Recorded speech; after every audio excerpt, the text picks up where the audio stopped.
To be a little bit of an interesting topic, but before we get to that, we're going to ask people to kindly donate to my Patreon. That's www.patreon.com/challengehistory, and we have levels at $1, $10, $25, $50, and $100. Obviously, if you can donate in between those amounts if you want. But those are the base amounts. Just to enter those ones, when you hit the 50 and 100 and $100 levels, you will be able to get into the tiers, so that when we hit the thresholds, the $50 level will be at a point to where we will have giveaway for a Roman Empire silver coin, and the $100 level a Byzantine Empire gold coin.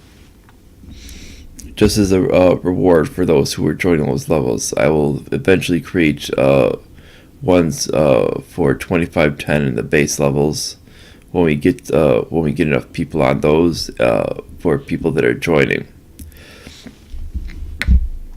Now with this, it's because I have not hit the level of advertisement yet, and it's just supplement what I need for keeping up for technology, for my podcast, for any equipment, mixer, microphone, interface, as well, the computer, webcam, and peripherals as well, and then other things outside of that I would need for taking video and audio purposes. And then obviously for since I'm on disability, there's other things as well that I need for that, for my personal life, and obviously establishing an income. And you'll read a little more on that if you go to the actual page. And then on to the 23rd of February, I put a little bit of an introduction, and that's about it on there. And on this interesting topic, we're going to be talking a little bit about animation today.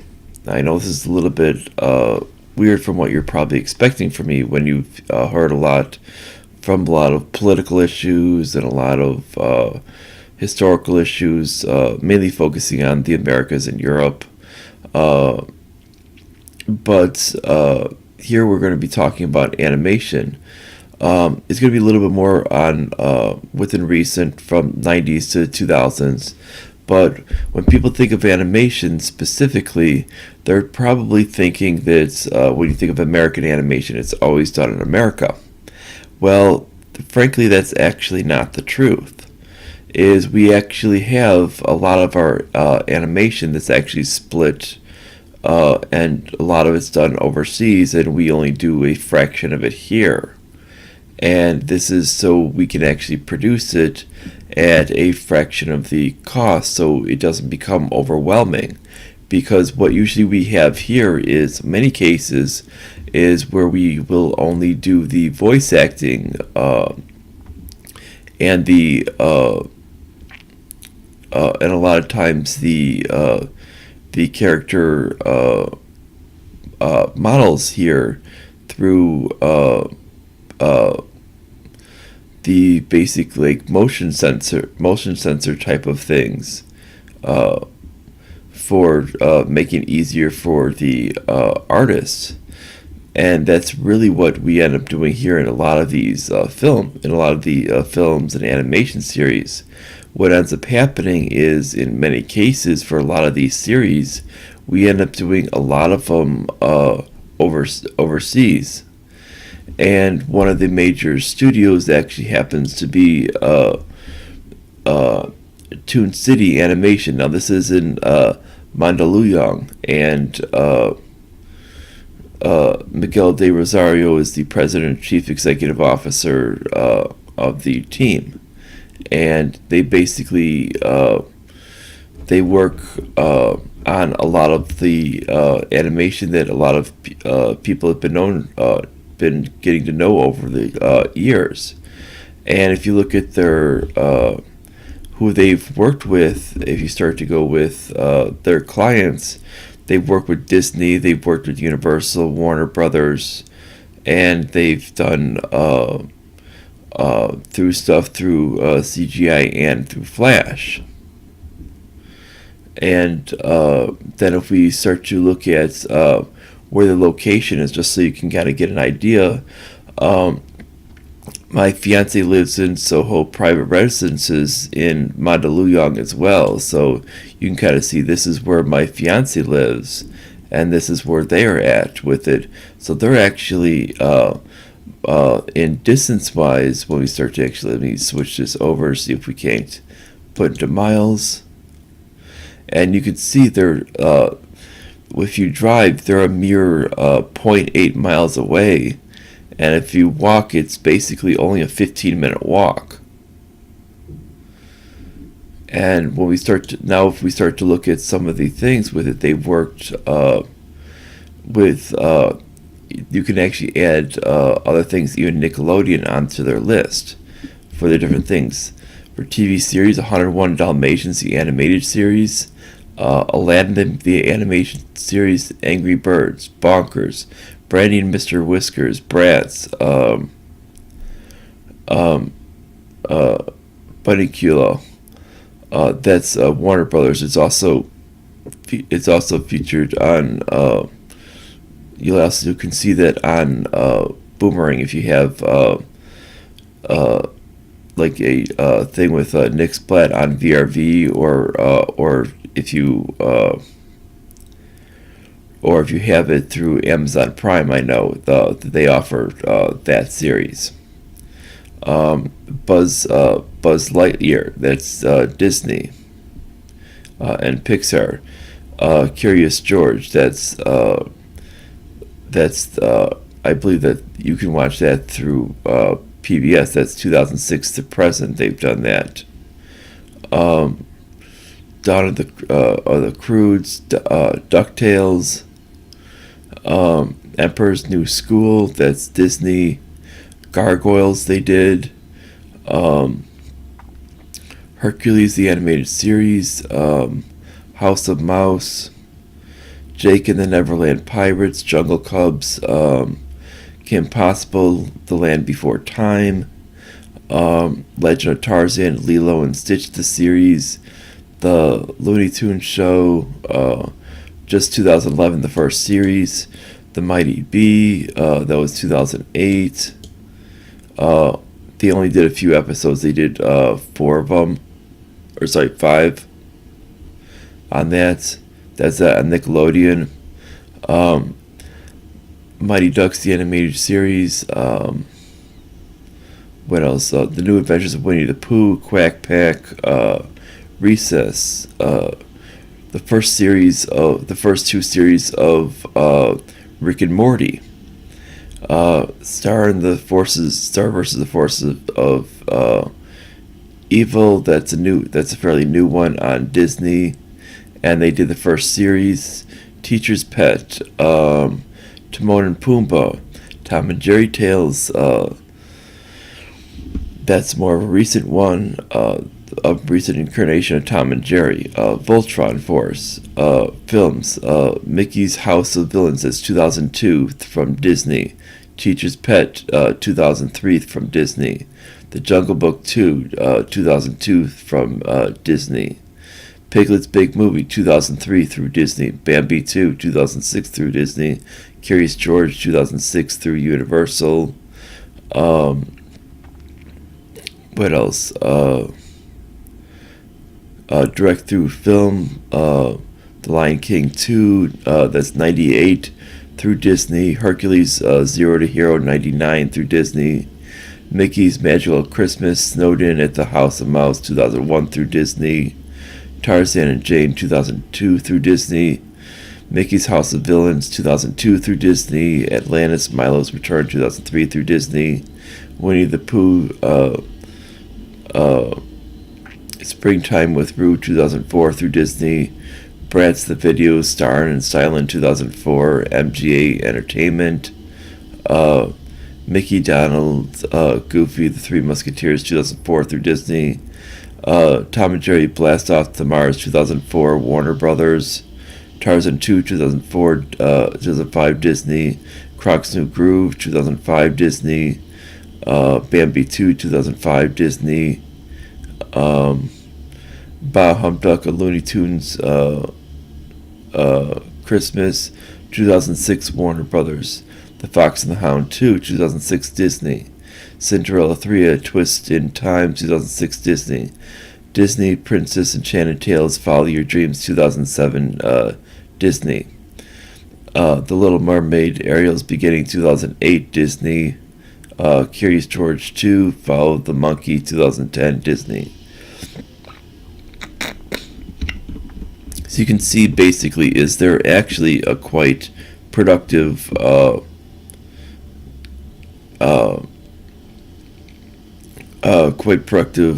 group of animators, and we can see that it says they're located on here in Manila, which is actually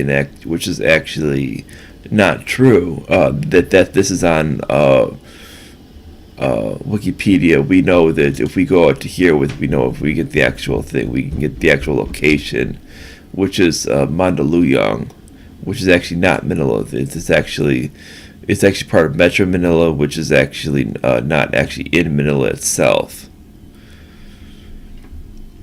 And they've done what it called. They can do traditional 2D, Flash, CGI, paperless harmony. So they've done a lot of different things through a lot of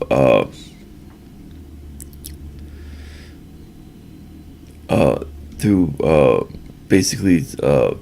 Walt Disney Studios, Walt Disney Animation Japan, and Toon City Animation Incorporated in Mandaluyong. They say Manila, but it's not Manila. Because when you start to go to actually their website, you'll see, if you look to the contact us, you'll see it's not Manila. You'll see right here, it says Mandaluyong City, Metro Manila, that's not Manila. That's why they make their huge mistake.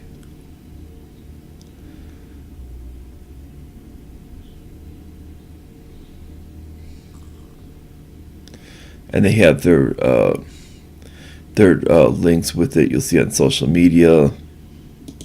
You'll see if you go on here, Twitter. I don't know why the Twitter's not coming up. Let's see if we can't get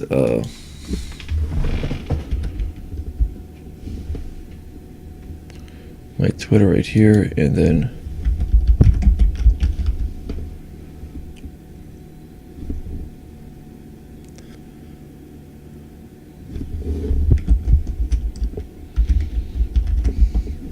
let's try to search Toon City Animation.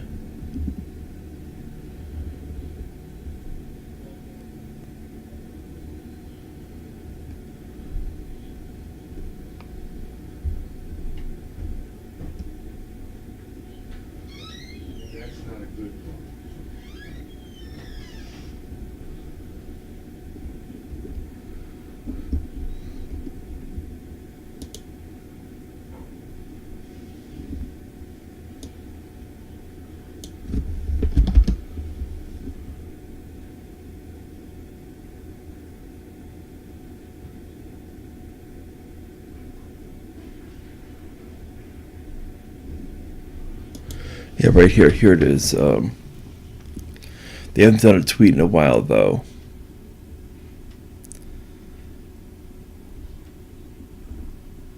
Doesn't seem like they tweet that often, though. Seems more like they're more interested in working on their work.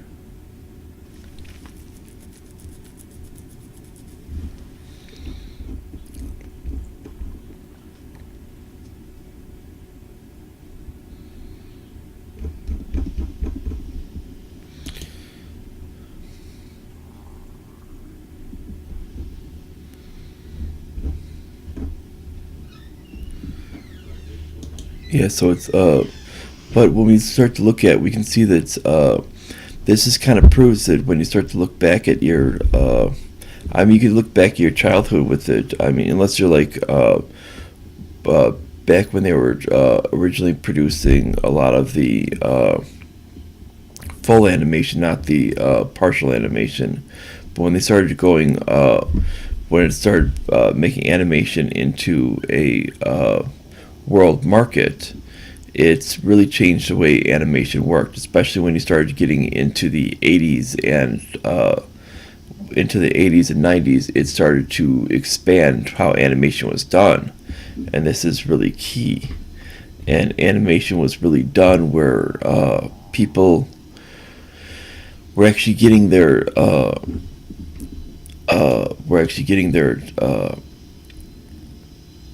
information on the animation itself that was actually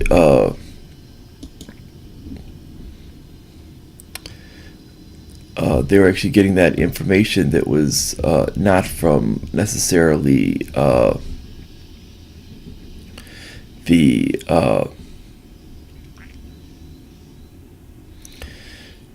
they weren't necessarily getting it from the actual United States. They're actually getting it from they were getting all the work done overseas in other countries, because sometimes they were better suited for the actual people that could actually do the work. And sometimes they would actually have better artists or better people there, but they would still retain the idea of, like, let's say voice work within the United States or wherever the actual home country was for it. And because when we go to such as the Philippines, such as Metro Manila, they have quite a few very, very talented artists there, and you need to take advantage of what you have there, and use them for what they have the abilities, and you can get that done, and they'll be able to get that work done very, very fast for you, and get it back to you. And then, especially in this world where we can actually get the stuff shipped back and forth really quick over the networks, you can actually get your stuff done in a lot faster rate, as opposed obviously during the 90s it wasn't as fast, but they could still essentially get the work done. And they were still able to still do work even back when they didn't have the benefit of a lot of internet work. Going back to the time of, like, Bonkers, or what's the other one, or Gargoyles. Those were ones that were essentially in time periods that you didn't really have the internet to be able to pass on the information to the same degree, so it would have to be shipped back and forth. And but because of their talents on it, it allowed them to work on that scale. And they were willing to deal with the lack of ability to pass the stuff back and forth, but because that it would be more cost effective and a better quality in the long run. And they only had to worry about the voice acting and other factors, and it made it able to produce a quality product. Because if we look at the stuff such as like Bonkers, you look at the images on the actual series. I mean, you can see that the actual images on the series were actually quite good, and this is what was coming out of them. And this is even in the actual era from when they were doing it. Now, if you go to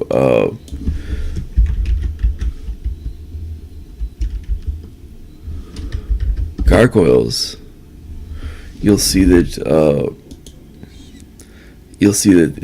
that was even some excellent work as well. I mean, obviously they would use the same idea as the partial animation as well, where basically you're using a stagnant background, and then the actual frames in the foreground as well, which is a standard process in even animation to this day, even when you're using it on the digital realm, because to animate even on a digital realm, each area, and to keep doing it frame by frame by frame, it would take too long.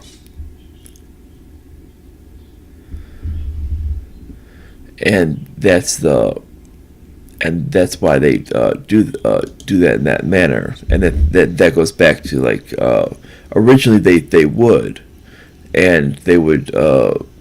actually use different backgrounds in each one. That's why it would take so much longer for these cartoons.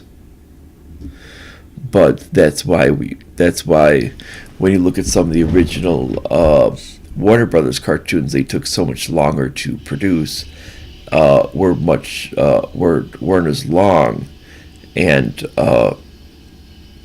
looked a lot more detailed in the background. So if you look at some of the cartoons, such as Wile E. Coyote and Roadrunner, you'll actually notice that the backgrounds don't repeat, and they were a lot more detailed. Now, they're not as detailed as some of, like, the early Warner Brother ones. When you go into some of the Elmer Fudd ones, Elmer Fudd and Bugs Bunny, and you'll notice with those ones, those are even more detailed, and in the backgrounds. And what they were noticing is eventually is people just don't pay attention to the backgrounds and as much. So what ended up happening is, when you had companies like Hanna-Barbera come out with their stuff, and then with the Ruby Spears stuff come out, you basically, which were essentially an offshoot of Hanna-Barbera, you found that what the outcome was that they realized that you can use a partial animation, and you can get away with the same tricks. Now, this is one of the ways that they realized they could save some money. Now, another portion is basically taking advantage of the whole marketplace.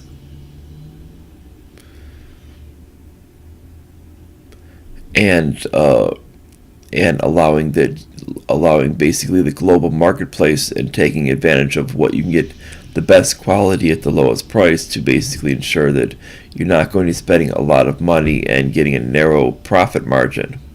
Because you want to make sure, especially when you're producing a TV series, you're going to be spending so much on those voice artists. You're going to be spending so much on a lot of the equipment to produce these things, and for actual to actually physically model the characters.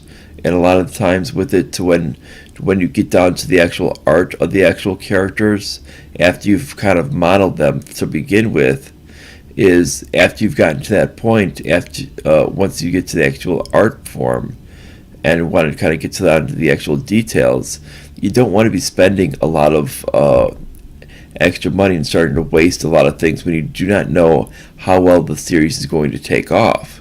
So you want to make sure that you're not going to be dropping a lot of money in something that might take off and it might be a bust.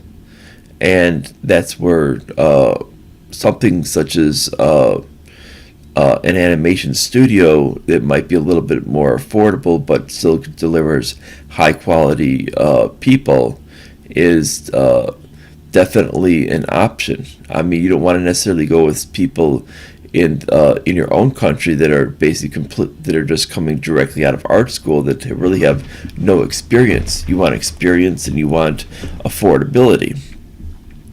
And if you can get both in the same thing, that makes it really good.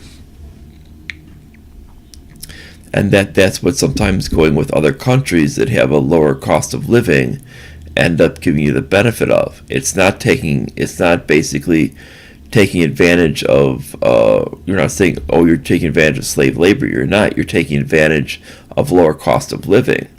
And when you do that, you're essentially going to make the actual price of the product go down, so it makes it more affordable to produce, and you can actually produce a higher quality product for your people watching. And this is why we get things such as that become successful, such as Toon City and Mandaluyong, which is something great that you can actually get something like that. And it's something out there that could be something very, very helpful for people. And it helps the people of the region that are actually artists, and it helps it allows people in the U.S. and around the globe to have something that's entertaining that they can watch at a lower rate. And we can actually, and they were able to get their first kind of, with this, they were able to get their first opening with Bonkers, and that was actually kind of one of those series that I really loved. And I had no idea that the animation was actually done overseas, and I felt the animation was actually kind of a real cool type of thing. And if we look at what they've done is, then if we look at where they are with it, they're actually kind of located in, it's not a bad area.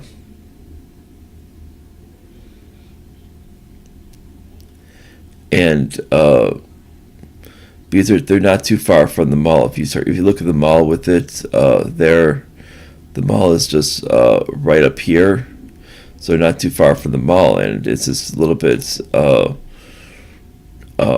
little closer.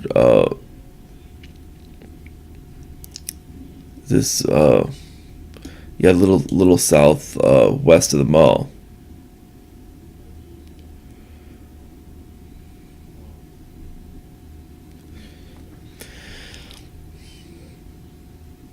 And if you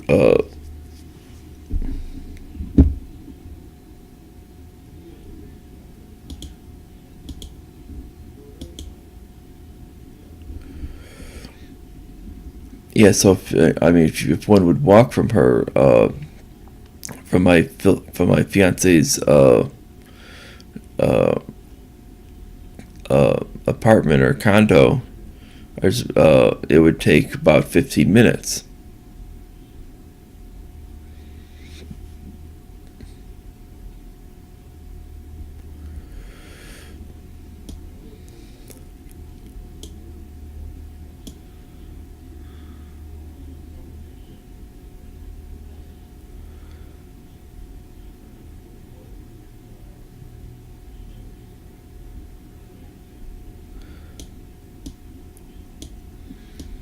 And I'm wondering if she's and I'm actually wondering if she's actually aware of it, and it's that it's actually probably not far from the that's probably the it's probably nearby the McDonald's that she usually goes for eating at when she goes to the McDonald's.